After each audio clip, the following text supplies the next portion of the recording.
बात करने की कोशिश की तो मैंने उससे अपने बारे में ही पूछा, तो उसने कहा कि आपके बारे में हमें बहुत जानकारी नहीं है। तो अब हम चलते हैं प्रोफेसर मोहम्मद खालिद साहब के पास। खालिद साहब, अभी तक तो ईवीएम को लेकर के हो रहा था कि उसको हैंडल किया जा सकता है, नहीं किया जा सकता, हैक किया जा सकता है।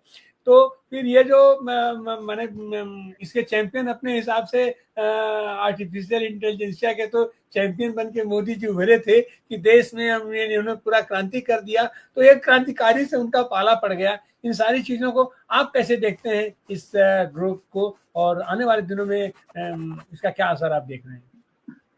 खालिद जी साहब। तिवारी साहब, आपका बहुत बहुत धन्यवाद। देखिए, ऐसा है कि ग्रोक जो है वो पहला एआई टूल नहीं है। इससे पहले कई टूल्स आ चुके हैं। पहले तो हम नेट पे सर्च करते थे, वेबसाइट पे जाते थे वगैरह वगैरह। फिर एक डीप वेब शुरू हो गया। डीप वेब में क्या होता है, वो इंफॉर्मेशन होती है जो इंडेक्स नहीं है और वो पासवर्ड प्रोटेक्टेड होती है। और डीप वेब में बहुत सी इंफॉर्मेशन, ये जो जितने भी घोटाले हैं, जितनी भी ये चीजें हैं, ब्लैक मनी वगैरह, वो वहां से होता था। उसके बाद आया मेटा। मेटा से आप इंफॉर्मेशन ले लेते थे। मेटा तो आपके उसके ऊपर है, व्हाट्सएप के ऊपर ही है। आप मेटा से पूछिए कोई भी चीज, वो जो इंफॉर्मेशन होगी वो बताएगा। इसी तरह से फिर जेमिनी आया। जेमिनी के बाद अब ये जो है नया टूल जो है वो शुरू हो गया है। देखो, हम एक वर्चुअल वर्ल्ड में जी रहे हैं। एक एक्चुअल वर्ल्ड है, एक्चुअल वर्ल्ड श्रिंक हो रही है और वर्चुअल वर्ल्ड एक्सपैंड हो रही है। लेकिन वर्चुअल वर्ल्ड जो है उसकी लिमिटेशन ये है कि आपके पास वही इंफॉर्मेशन आ सकती है जो वहां पर फीड होगी, किसी ना किसी रूप में फीड होगी।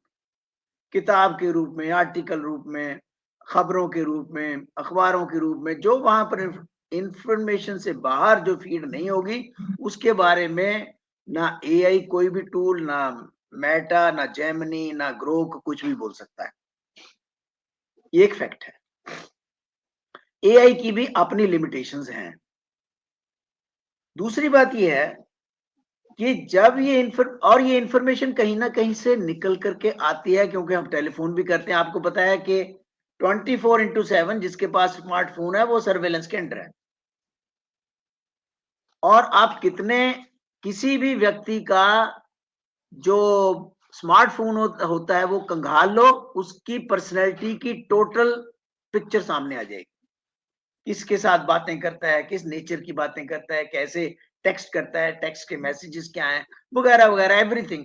आप एक व्यक्ति को उसके उसके द्वारा कंगाल सकते हो। इसी तरह से ये जो ग्रोक वाला है, नया फंडा आया, एआई चैटबॉट ऐप जो है, इस ऐप में है, इसके द्वारा अब लोगों को ब्लैकमेल भी किया जाएगा। इसके द्वारा लोगों को जो है वो नई इंफॉर्मेशन के बहाने और नई इंफॉर्मेशन भी इकट्ठी की जाएगी, क्योंकि इंफॉर्मेशन अनलिमिटेड है। उसको स्टोर करना जो है वो एक आर्ट है, और उसको स्टोर करने में वो बहुत माहिर है। एलन मस्क, उन्होंने अपना इतना बड़ा नेटवर्क बनाया हुआ है और उस स्टोर हाउस में से ही चीजें निकाल करके एनालिसिस करके ग्रोक सारा कुछ आपको बताता है। अब उसमें क्या है, आप भाग नहीं सकते किसी भी सूरत में। सरकारें भी नहीं भाग सकती, क्योंकि सरकारों की तो 90% चीजें ओपन ही होती हैं। और ना ही व्यक्ति भाग सकता है, जिससे हमारे देश के ऊपर भी इसका प्रभाव पड़ेगा। और इसको एज ए टूल इस्तेमाल करके वो अपने बिजनेस इंटरेस्ट को बढ़ावा देगा। और इंडिया की मार्केट बहुत बड़ी मार्केट है।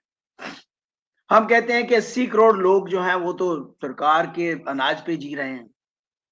अगर 80 करोड़ आप निकाल भी दें 140 में से, जो बच गए 60 करोड़, 60 करोड़ में भी जो middle class, upper middle class है, वो एक बहुत बड़ी मार्केट है। वो अगर 30 करोड़ भी ले लें तो वो अमेरिका की पॉपुलेशन के बराबर मार्केट आ गई। This is so important. इसलिए इन सब लोगों की निगाह जो है वो इंडिया की मार्केट के ऊपर है। और इंडिया की मार्केट को कैप्चर करने के लिए वो हर हरबा हीला इस्तेमाल करेंगे जो वर्चुअल वर्ल्ड में दुनिया जी रही है, जहां पर हम जी रहे हैं, हम इस समय बातचीत कर रहे हैं, वो एक वर्चुअल वर्ल्ड है, एक्चुअल वर्ल्ड नहीं है। तो इसी तरह, और ये सारा चीज जो है कहीं ना कहीं स्टोर भी हो रही है। आप जितने भी सवेरे उठ करके मैसेजेस करते हैं, गुड मॉर्निंग, गुड इवनिंग, ये वो सारा कुछ जो है वो डाटा क्रिएट करता है। उसका वॉल्यूम इतना ज्यादा है, उस वॉल्यूम का इस्तेमाल करके, क्योंकि इंफॉर्मेशन जो है वही आज का हथियार है। जिसके पास इंफॉर्मेशन है वो उतना ही तकड़ा है, उतना ही मजबूत है। तो और वो एलन मस्क के पास इंफॉर्मेशन है। वो आप किससे क्या बात कर रहे हैं, किसको रात को 11 बजे, जब आपका 12 बजे हमें मैसेज आता है कोई ना कोई तिवाड़ी साहब का, तो वो पता होता है वहां पे कहीं ना कहीं कि ये हो रहा है। तो ये चीजें जो है यो अदरवाइज बड़ी खतरनाक है, क्योंकि इससे एक चीज बड़ी इंपॉर्टेंट है, जब से ग्लोबलाइजेशन हुई है उसके बाद स्टेट की सॉवरेंटी का तो भट्टा ही बैठ गया ना। स्टेट की सॉवरेंटी नाम की तो कोई चीज रही नहीं। आपके अपने कपड़ों के ऊपर आपका कंट्रोल नहीं, टेस्ट के ऊपर आपका कंट्रोल नहीं, एक्स्ट्रा टेरिटोरियलिटी कहते हैं इसको, यानी टेरिटरी के ऊपर आपका कंट्रोल नहीं रहा। इसी तरह से इंफॉर्मेशन के कलेक्शन से आपके दिमाग के ऊपर भी आपका कंट्रोल नहीं रहा, और उसका वो फायदा ग्रोक साहब और ये आपके एलन मस्क उठाएंगे और हमारी मार्केट को कैप्चर करेंगे। जी जी, बहुत बहुत धन्यवाद। आप कहें कि बहुत बड़ा मार्केट भारत है, तो भारत की तो पोल खोल के रख दिया है। 80 करोड़ लोगों को 5 किलो राशन अगर न दें तो इनका कोई मतलब नहीं है, और ऐसे लोगों का 100 करोड़ लोगों का जिनका कोई अस्तित्व ही नहीं है, उनके मार्केट का क्या मतलब बनता है? क्या ये सब चीजें मस्त नहीं समझ रहा है? खाली ये हवा बनाना कि हम बहुत बड़ी हमारी जनसंख्या है और हम वो हैं, और 600 करोड़ लोगों ने हमको चुन करके भेज दिया। तो इसी बात की तो डर है अपने मोदी जी को कि जो ये हवा की टट्टी बनाए हुए थे, तो भाई मीडिया में तो ये सारी चीजें जो अरबों अरब रुपया इन्होंने खर्च करके और तमाम चीजें भेज रखा है नेट पर, मीडिया पर, और ये प्रिंट मीडिया में, इलेक्ट्रॉनिक मीडिया में, उन सारी चीजों की ये पोल पट्टी खोल रहा है, विश्लेषण करके बता रहा है कि ये चीजें गलत हैं, ये चीजें सही हैं। इसी से तो मोदी जी परेशान हैं। अब हम चलते हैं आज लेंगे मोहम्मद खालिद साहब के पास। ये खालिद साहब, ट्रंप जी ने कहा था कि हमने मोदी को बेनकाब कर दिया, जबकि उस समय तक कोई बात आई नहीं थी, और लेकिन उसके बाद ही मोदी का पूरा मुख अपना रुख बदल गया। यहाँ से टैरिफ कम करना, उसका सारी टैरिफ को स्वीकार करते जाना, सब कुछ हो गया। तो एक चीज हम देख रहे हैं कि एक जमाना था कि परमाणु बम एक फेंक करके अपना जवान के ऊपर अमेरिका ने पूरी दुनिया के ऊपर अपना परचम लहरा दिया। तो क्या ऐसा दिखाई पड़ रहा है कि मस्क के हाथ में भी ये जो आधुनिक परमाणु आ गया है, ये इससे वो भी अपनी दुनिया के ऊपर साम्राज्य कायम करेगा? और अमेरिका में तो रहता है पूंजीपति लोग ही वहां पर ये राष्ट्रपति का चुनाव लड़ते हैं और ये कारपोरेट लड़ता है। तो अगर मस्क का भी अगर टारगेट हो तो क्या हर जाए? आपको क्या दिखाई पड़ रहा है? तिवाड़ी साहब, बात यह है कि कहा जाता है कि man is a tool making animal. Tool बनाता है हर समय, टूल उसने बनाए हैं, उसके बाद उनका इस्तेमाल हुआ है, वो इस्तेमाल गलत भी हुआ, सही भी हुआ। जब गलत इस्तेमाल हुआ तो समय की सरकारों को कानून बनाने पड़े उनके बारे में। अब जैसे साइबर स्पेस क्रिएट हुई, उसके बाद साइबर क्राइम शुरू हुए, फिर साइबर लॉज बने। इसी तरह से ये चीज है, आप इसको इग्नोर नहीं कर सकते। अब डिपेंड करता है कि ऊंट किस करवट बैठता है, because it's a totally new phenomena, ये ग्रोथ की जो बात है। और इसके द्वारा वो पूरी, जैसे मैंने पहले कहा था, पूरी इंफॉर्मेशन को अपने हाथ में लेकर के, कब्जे में लेकर के, उसके बाद उसकी वेपनाइजेशन करना चाहते हैं, क्योंकि इंफॉर्मेशन पावर है। तो वेपनाइजेशन में वो सब चीजें आ जाती हैं जिससे पैसा इकट्ठा किया जा सकता है। और अमेरिका, जो कि फाइनेंशियली एक बहुत बुरी हालत में है इस समय, उसको दोबारा एक फाइनेंशियली स्ट्रॉन्ग कंट्री बनाया जाए, उसके बारे में इन्होंने ये काम सारा करना है। इसीलिए वो अमेरिका फेस्ट की भी बात करते हैं, इसी तरह से वो इसकी टैरिफ की भी बात करते हैं। जहां तक टैरिफ का सवाल है, आज भी उसने ये कह दिया है कि अमेरिका बहुत इंडिया हमारा बहुत अच्छा दोस्त है, लेकिन उसकी एक चीज बहुत खराब है कि वो हाईली टैरिफ साउंड के, उसको तो हम बराबर करेंगे 2 अप्रैल के बाद। अब आप ये कहें कि जी उसको पीयूष गोयल को भेज दो, फलाने को भेज दो, उससे कुछ बात बनेगी, उसने बिल्कुल क्लियर कर दिया है।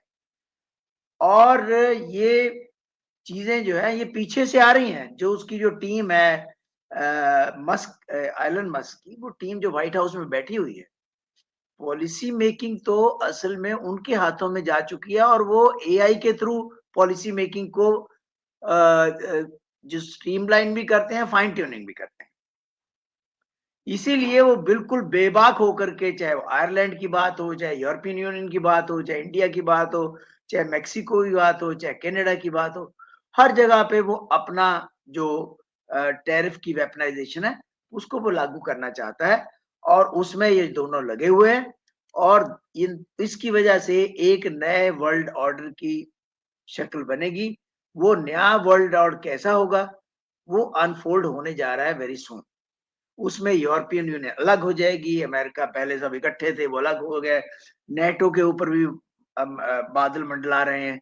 वो सारा कुछ आने वाले दिनों में होगा, और उसमें अमेरिका पीछे हटने वाला नहीं है, खासतौर पर एलन मस्क जब तक वो इसके साथ है। और मैं आपको लास्ट में बात बताता हूँ कि आज भी किसी से बात हुई थी, इतने ज्यादा अमेरिका में डेमोन्स्ट्रेशंस हो रहे हैं, इतनी रैलियां हो रही हैं, इतनी डिबेट्स हो रही हैं इस ये जो पॉलिसी है इसके खिलाफ, तो डोमेस्टिक प्रेशर कितना ज्यादा है, जो डेमोक्रेट्स हैं वो कितने ज्यादा प्रेशर डाल सकते हैं, पब्लिक ओपिनियन कितना प्रेशर डाल सकता है, ये आने वाले दिनों में पता चलेगा। जी जी, अब हम ये चलेंगे समापन समापन वक्तव्य के लिए डॉक्टर सूर्यम के पास।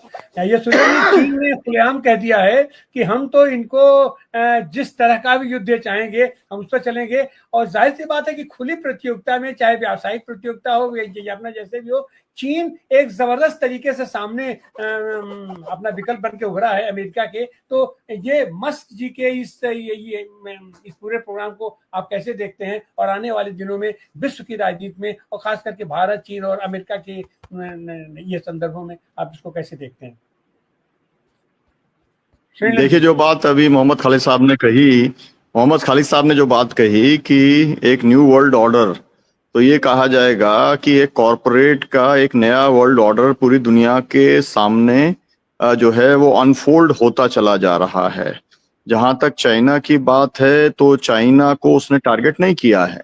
आपको मालूम है कि सबसे ज्यादा पूरी दुनिया के अंदर जो माल बिक रहा है मार्केट के, वो जिसने कैप्चर किया हुआ है वो चाइना है। लेकिन ये टैरिफ वाला अभी तक जो है कोई भी, उन्होंने जो है कनाडा के ऊपर बात की, मैक्सिको के ऊपर बात की, यूरोप के ऊपर बात की, लेकिन चाइना के साथ में अभी अमेरिका भिड़ने को तैयार किसी भी हालत के अंदर नहीं है।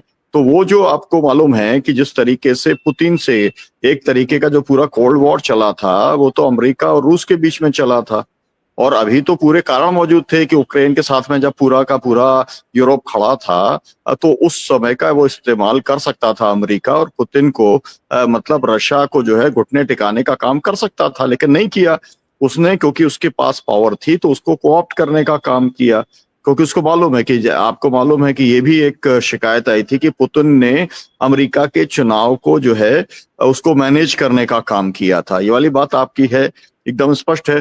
तो ये जो है उससे मुझे लगता है कि सब जगह भारत के लोगों को जो है हथकड़ी बेड़ी में भेज दिया, नेपाल के नहीं भेजा, चाइना को तो सवाल ही पैदा नहीं होता, जबकि वहां चाइनीज भी बहुत बड़े पैमाने के ऊपर जो है लीगल इमिग्रेंट के तौर पर वो रह रहे हैं, लेकिन नहीं भेजा।